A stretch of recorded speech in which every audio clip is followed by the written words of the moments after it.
Guys कुछ दिन पहले मैं खेल रहा था मेरा फ्रेंड के साथ बीजीएमआई। अब देखो मेरा फ्रेंड के साथ बीजीएमआई खेलते खेलते एक बंदा आ गया और मेरे को चैलेंज किया कि 1v1 करने का। अभी उस बंदे के पास फोन जो है वो है आई थिंक S23 FE। ठीक है, बहुत ही अच्छे तरीके से स्क्रीन पे उसका वीडियो देख रहा हूँ, बहुत ही अच्छे तरीके से और HD क्वालिटी पे खेलते हो, बहुत ही अच्छा करते हैं। बट मेरे साथ जब वो 1v1 खेलते थे तो उसका हालत देखो।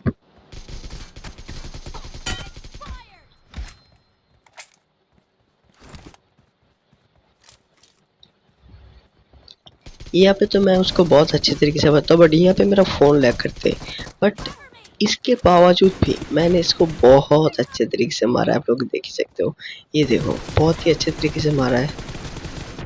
देखो मैं इमोट दिखाते दिखाते मैच तो जीत गया एंड उसको बोला कि भाई हाँ भाई कैसे लगी